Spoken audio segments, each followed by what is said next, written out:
Hello, everyone. Welcome to WDCoP podcast. My name's Ian. And I'm Crystal. And we're going to dive back into our Discovering Animal Kingdom series. Yes. This time we're diving into Africa, which is kind of it's got a lot of some of the heavy hitters in it. I mean, there's obviously Asia and a couple other ones do too, but the oldest, like the ones that everyone associates with Animal Kingdom, a lot of them are located right in Africa. Mm-hmm. So, let's go ahead and... we actually have background on this one. Just a little bit. It's not as extensive of a background as Dino Land was. Dino Land, that was a trip. That was an adventure. Dino Land, the only thing we had was background. Background, it's true. It's so true. Nothing's going on over there. That was so funny. But all right. So why don't we just dive right in and talk about some of the background and stuff they've got going with it. Sounds good. Yeah. So the idea with Africa is they were basing it off of one specific village, which is kind of cool. So I think that Africa's neat because I think Asia was kind of a little bit more like Pan-Asian, like they kind of went all over the place and kind of amalgamated something together. Africa was actually, they created like one fictional village called Harambe, which is spelled differently than the gorilla. So let's just get that over with now.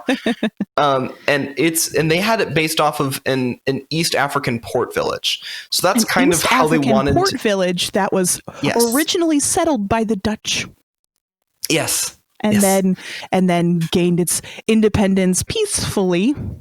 Somehow. Because this is some Disney magic. Yeah. So they basically created this whole kind of village that was also the namesake for their like wildlife preserve that's like there. So that's kind of like the whole backstory is you're like a tourist in an East African port city with a big natural kind of game reserve or and animal reserve. Harambe actually is Swahili for come together. Hey. Yeah. That's pretty cool. Not that I speak Swahili. No, but you're good at research. I am. So. And then you had actually mentioned in, I believe, our last Discovering episode, the Asia one, about the roofs in this area. Yep. They were in fact, they actually brought people in from Zululand in South Africa and had them come in and thatch all of the roofs there. So it's got you can tell it just feels like it's not like some rando just kind of came in like, this is what a thatched roof should probably look like, right? Like it feels very, very realistic. It's not gentrified thatched roofing. Gentrified thatching. Yeah, exactly. Which would have been made with hemp and it would have been all organically sourced. Okay, never mind. Organically sourced and has CBD oil in it. Yeah, got it. So let's do the walkthrough. Do you want to do the walkthrough? Oh, sure. Let's do the walkthrough. All right. Okay. So we're coming from Discover Island, which is, where we start everything. And this is exactly where one of my scooters broke. Right before I could get over the bridge. Wonderful. Yeah. So, not that that makes sense to anybody else but me, but hey, prime location. People will know where it happened. So you go, you cross over, of course, the Discovery River from Discovery Island, and you you land in Africa from right there. Right ahead of you, there is the Tusker House, and there was something else to the right of me that I forgot to write down. I don't remember what it was. I think it might have been the shoot. We'll skip that for now because I think I remember what it is, but I'll have to get back to it. It's okay. And then as you take a left, I know that there is a rum place on the right hand side, but right now we're talking about the left hand side. The left hand side. So that was Tusker House is right there. I have the map up, so I'm pointing. Oh, good. I'm Vanna Whiting. Vanna Whiting, awesome. So then you take a left on the path right as you cross over the bridge, and that takes you to the Festival of the Lion King. That's all that's over there, really. Yep. That little area, and then the path does continue, and that will take you to Pandora Land of Avatar. But that's this separate. direction. Yeah, and that's actually like a fairly significant walk compared to like the rest of them. Like it's actually like a little hike across. It's a nice shortcut. Like you can kind of get around some of the crowds sometimes because you can kind of bounce back and forth instead of having to like go through that crazy land right through, you know, the main Discovery Island into Pandora. So it's kind of neat. But yeah, I remember I've done it a couple of times and I've been like, whoa, this is a lot. But anyway, so then if we turn around and instead of going to Pandora, we go back to where we started and then keep going on to the right, we end up at the Tamu Tamu refreshments, which will be on the left side of the path. Alcohol area, classic. And then if you keep going straight ahead, you would go to Asia. But instead, we'll take a left, and we will go.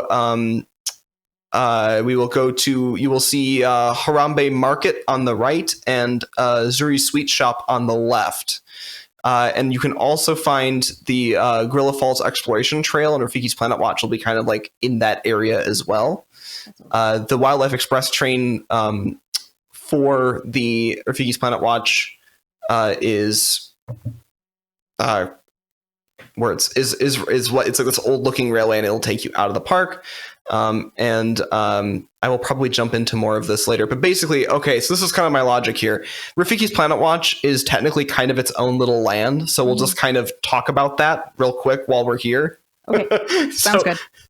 So what we'll do is what you do is you jump on the thing, you'll take the train. Okay, let's be specific here. Okay, so the Wildlife Express is a steam-powered train.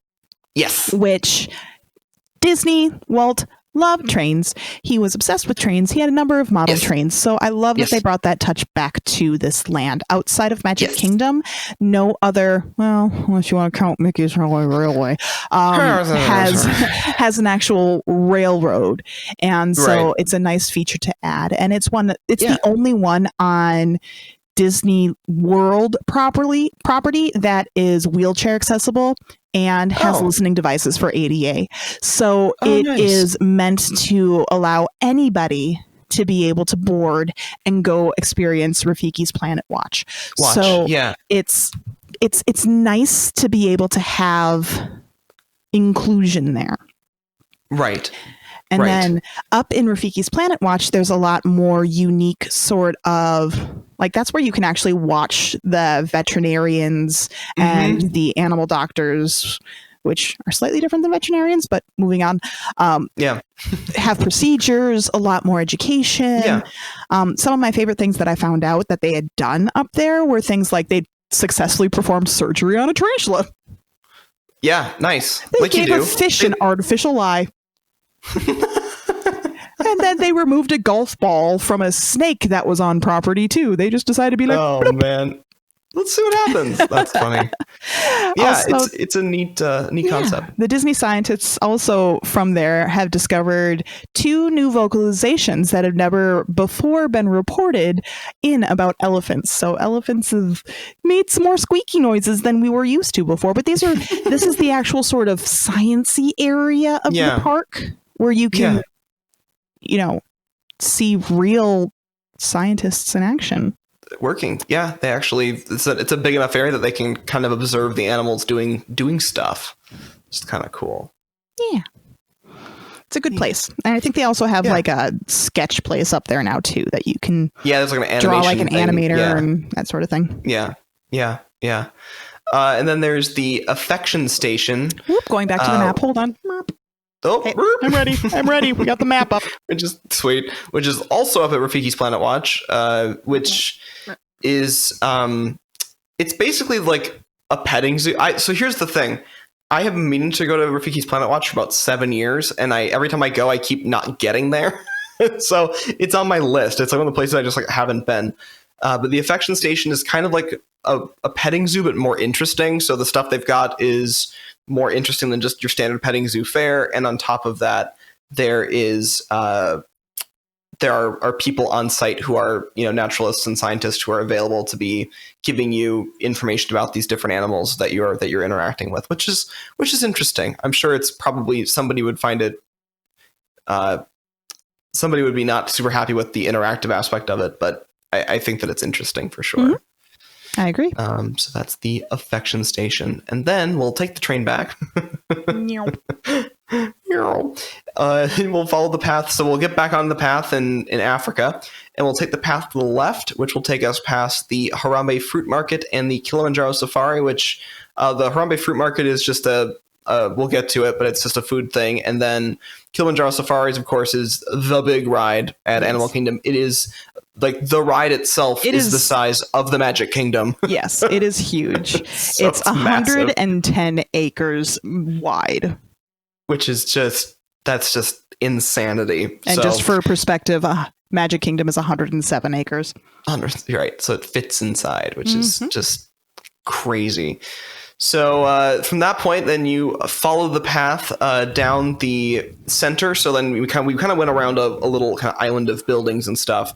Now we're coming back down the center, back toward the bridge to Discover Island. Oh, you forgot the Gorilla Fall Exploration Trail. That's up there too. Didn't I already say that? No, you forgot the gorillas. Hold up. I feel like I did say this. Let me just double check. It's very sweet. Yeah, Gorilla Falls Exploration Trail. That's right next to Rafiki's Planet Watch. I had it up there. Not quite, because wherever I end up going, it's from the outside of the safari. But anyways. Maybe that was where it was listed on the thing. Anyway. So I was trying to use a map as reference. Maybe I had to recheck my map. Yourself. Just check it out. Yeah. So anyway, you'll take the path down the center, and then you will see Mombasa Marketplace, Kusafari Coffee Shop, and Dawa Bar. And that just kind of takes you right back to where you started, kind of the three different ways you can go from the bridge from Discovery Island. So that is kind of the basic layout of Africa. It's fairly sizable in just terms of stuff going on. Yes. But yes. So let's talk about the attractions a little bit here. Yeah. So absolutely. Let's start out with the show. Festival of the Lion King. That is a stage show, but it's kind of like a theater in the round circular show that is more acrobatic themed. Think almost Cirque du Soleil, but Disney owned. And it's not a retelling of the Lion King. It is just hey, we're celebrating Simba. Woo! It's a Lion King fanfic. No, I mean it's basically like, like you imagine like you took a couple of characters from, I don't know, they just kind of like used the world of the Lion King as a backdrop just for kind of like a stage show. Like it just sort of, it's festival. It's a concert kind of, but it's about 30 minutes long in air conditioning. If you need a heat escape, it's a great place to do it. Yeah. You can get fast passes for it. Wouldn't waste them on there. Why? But that's me. And then let's go to the big guy.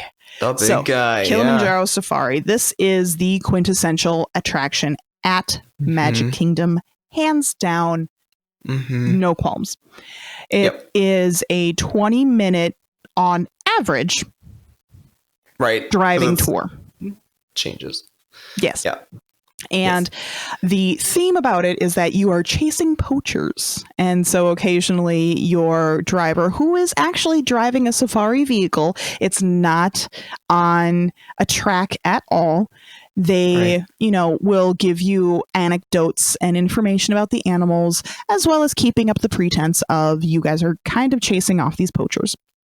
Yep.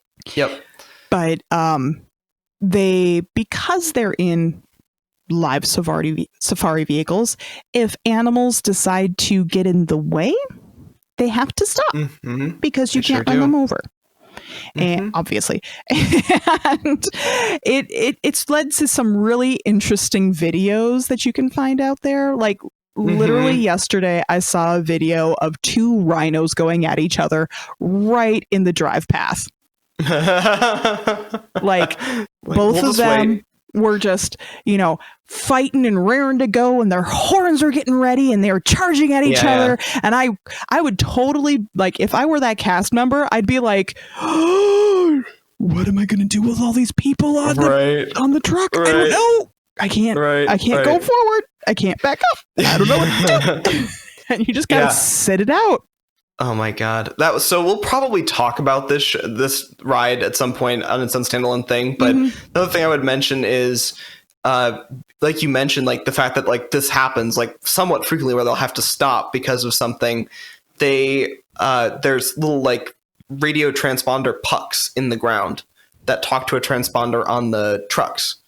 And so they actually have it's kind of like a super localized GPS almost, where they're able to track. They actually use it for the same technology for the parades, but it lets them track where every single ride vehicle is in that whole area. Yep. Right. So it makes it easier. And so then like literally like another driver, because there's multiple routes, another driver could be rerouted just so they wouldn't hold up other people. So it's got a lot of different ways to kind of protect those sorts of moments from backing too many people up, which is kind of an interesting concept. And they actually have a lot of really interesting tech in here. So some of the things are like the hidden barriers that they have. It feels like you are right next to the animals, but there'll be an intentionally imagineered, protective layer that you can't see because for a great example are the lions. Okay. You are so close to the quote unquote Pride Rock area of the lions where they're laying down, which I'll get to in a second. And you feel like you could like reach out and touch them. Like they'd be able to jump out and hop onto the safari truck with you. But there are hidden like barriers in place and huge drop pits that you can't see because they've, covered them up and made it seem like it's just part of the natural environment that it feels like you're right in the middle of them. Right. No, absolutely. Definitely. And then speaking of the Pride Rock area, they use a lot of hidden sort of enticements to keep the animals in the locations. So one of the things with Pride Rock is the reason why there's still a lion sitting out on top of there is because they keep that rock air conditioned. Yep. So that way, when it's a hot Florida day, they know that they'll be able to get cool there. They will chill out there. And it is prime viewing location for all of us who are visiting the park to be able to see a lion up close. They do the same thing with food, salt licks. They have them in strategic locations so that it entices the animal closer to the safari vehicles and allows us to get those really good photos. Yeah, absolutely. Yeah, it's pretty amazing. There's there's so much to talk about. Like I could keep going. I mean, there's nocturnal safaris, so that way you're able to see the animals that are more nocturnal be able to be engaged. So like the hyenas, the lions, those guys. That was something that they added later because like they had it early and then they got rid of it for a long time. They kind of brought it back. Now they had they up until recently had the nighttime show. Another interesting point is that the rough ground, the rough path that you drive along is actually like a specially finished concrete. Yeah. It's like not even like actually dirt. No. It's so weird. While it was setting, they had some trucks drive through it and threw some sticks on it. That way it had the imprint on there. Yeah. Yeah, it's pretty amazing. Like, okay, another lion fact because I think it's hilarious. There's the male lion called Dakari, and he loves Italian season on his food. Little did you know. Super funny. Fun fact. He was an Italian lion. I mean, we just want our pastas and we just want our sauces and it's delicious. There's also a hidden Mickey in the Greater Flamingo Islands. So if you are looking at the Flamingo Islands, you'll see, a hidden Mickey in the rocks that are put around there. And since flamingos are one of my favorites, I'm very particular about that one. And all the plants are edible too. Every single plant that you see on the safari is edible. Might not taste good, but it's edible. No, but it makes sense though to do it that way, just to make it easier for everything to be like, oh, make sure they don't go over to this one. Yep. Yeah, that's very interesting. Mm-hmm. Huh. Well, there you go. I mean, there's so much more but we'll end up doing our own, separate episode about this, just like when we get back into the attractions episodes again. Standalones. Yeah. Definitely. There's a lot to cover there. Yeah, absolutely. So, and then from there, we will move on to the Gorilla Falls Exploration Trail, which, I mean, we kind of talked about the Maharaja Jungle Trek. It's a similar kind of situation. I think the last time I was at Disney, I didn't actually get to do it because it was like just later in the day and they were closing it, because they do close the trails. They do occasionally close them earlier. I think they close sometimes an hour or two before the park does. So just something to be aware of. Yeah. That's one that I haven't been able to get onto, but I know that when you exit the safari, you're part of the way into the trail.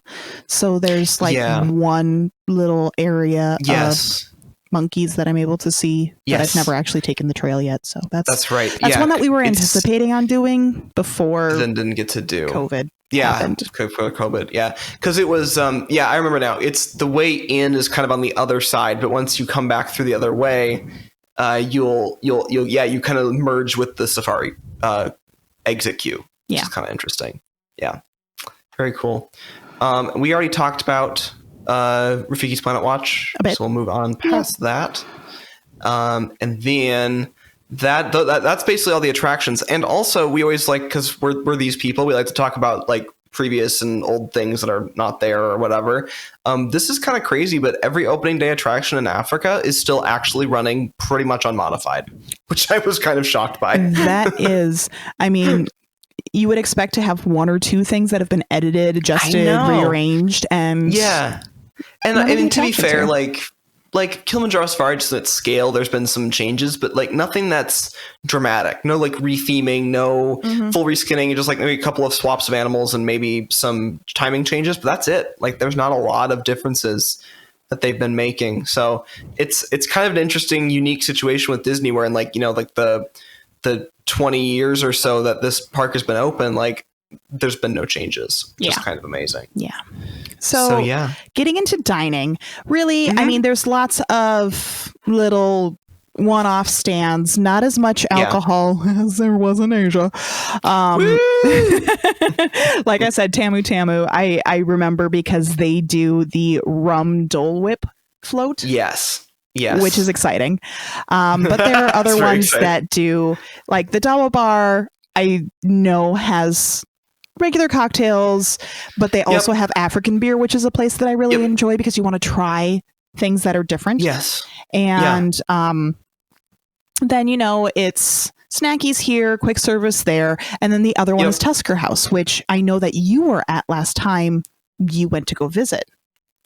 Yeah, so I didn't know that they, according to the official 2020 information from Disney, it's Donald Duck's dining safari at Tusker House, which is ridiculous to me. Anyway, so we're calling it Tusker House. Mouthful.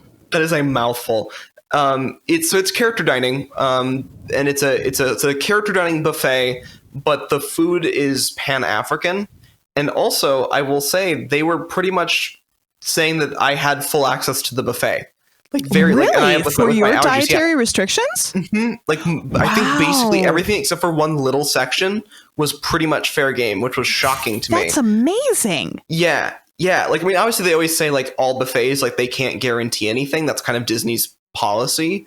But basically she's like, honestly, like there's nothing in here that's going to be like explicitly contaminated. I'm like, that's shocking to me. Well, obviously every person has their own, because they send somebody out to you. So like, just know that they're going to send somebody out to you and it's going to be different for each person. So definitely have that conversation with anybody before, like, don't use my words on it, even though you may have a peanut or soy allergy. But for me, it ended up being pretty much I could have a lot of the stuff.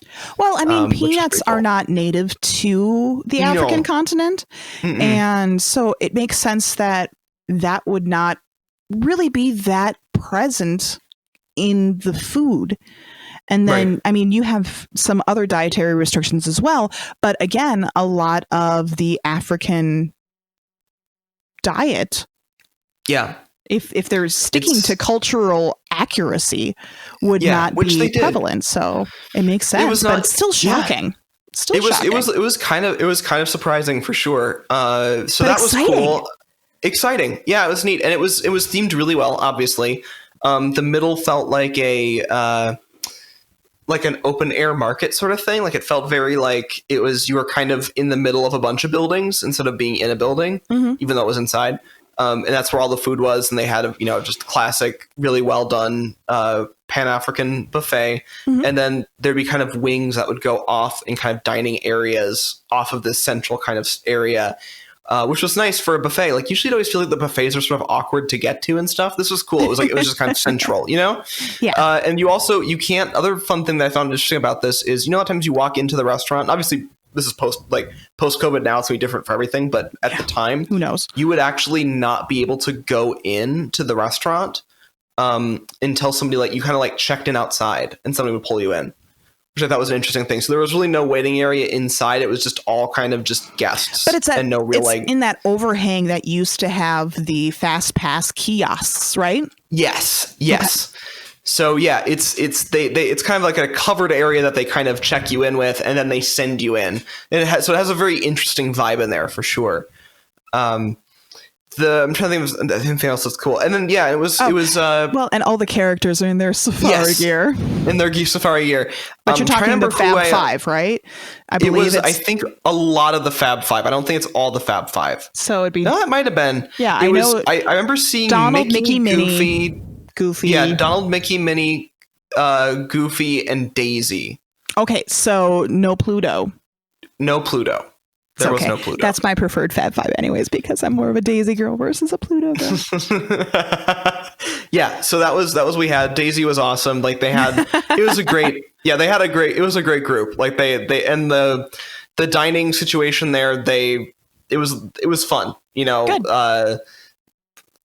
My mom's always been a fan of Goofy, I think, so that was kind of cool. So we had, it's cool. It was fun. We had a good time, and we had a couple. I think we had 2 pass-throughs for most of everybody, which is kind of cool. So I think everyone really came through twice. Good rotations then. So you're not the coverage was good. They did. Yeah, they were pretty good about not. They were pretty good about not. I'm trying to remember. Not sending them through to you again right away. If somebody else had sat down, they were doing a really good job of kind of making it work.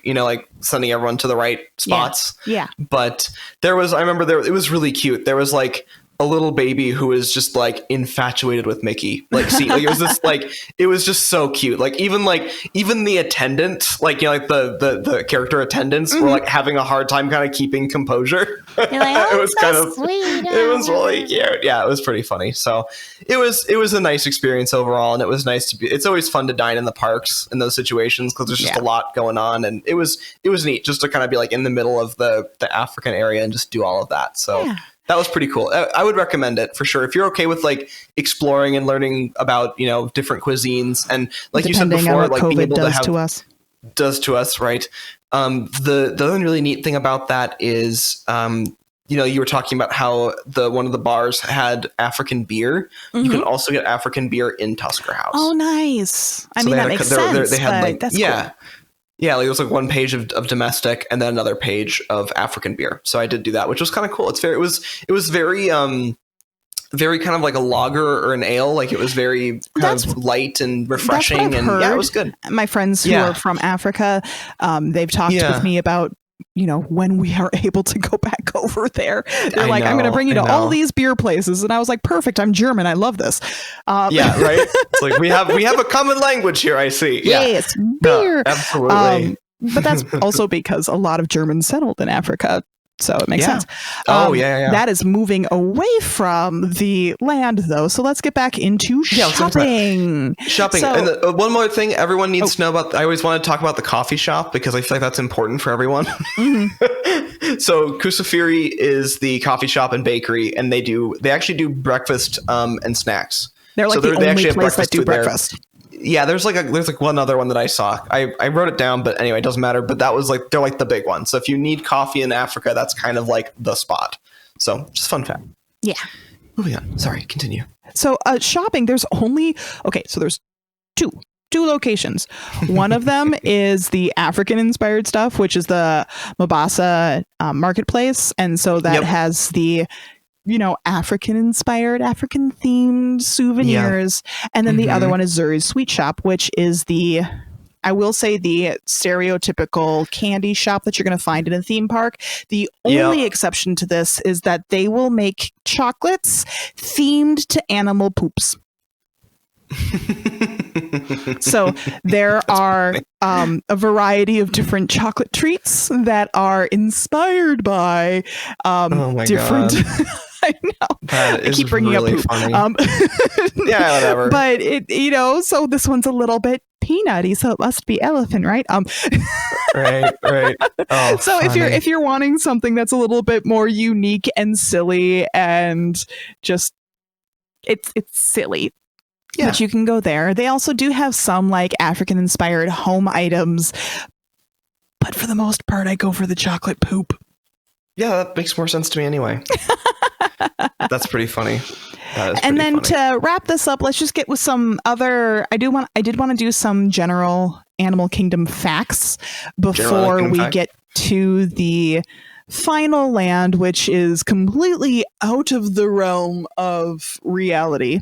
This is true. So, Animal Kingdom theme park is actually an accredited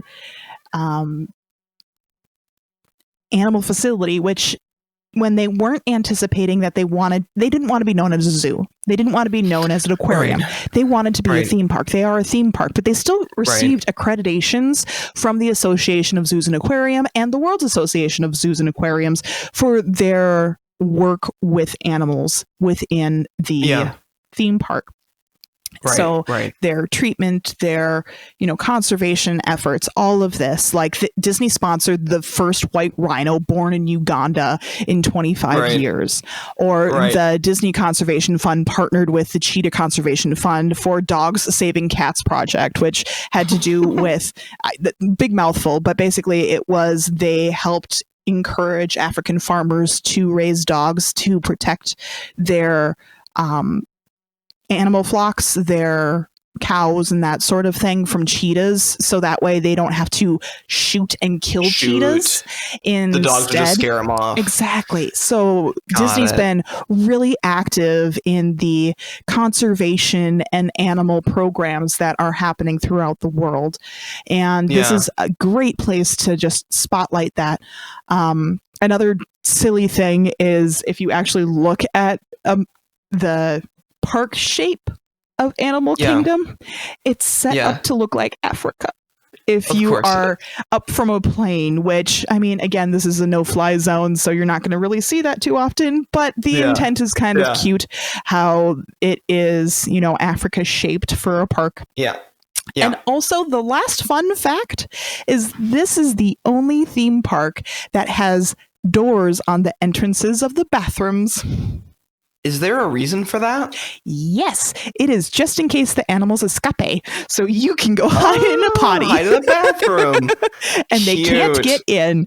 So every other theme park, you're going to basically see, a hallway open, but you walk around and then you get into the stalls and stuff. This is the first one that you actually have to open a door to get into and shut a door. Funny. But it's the intent of, if an animal escapes, you can hide kind of like a tornado. You can hide in the bathrooms. Oh my God. And be safe. In case a Sharknado happens, you're good to go. Yes. Yeah. So, and just to kind of piggybacking on your thing with the accreditation from the Zoo and Aquarium Associations. Go back to the smart stuff instead of the potty stuff. No. Just as fun. We're actually the Minnesota Zoo here is accredited the same way, and they've actually had animal trades between, like, we've actually sent animals to Animal Kingdom and vice versa. So that's actually happened before.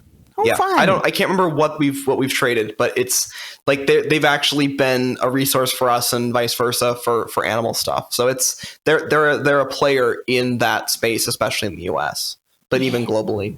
So Awesome. Yeah. But yeah. That is our Africa coverage of the Animal Kingdom walkthrough discovering series. This has been WD Carousel of Podcast. My name's Crystal. And I'm Ian. And we hope you have a great, big, beautiful tomorrow. Bye, everybody.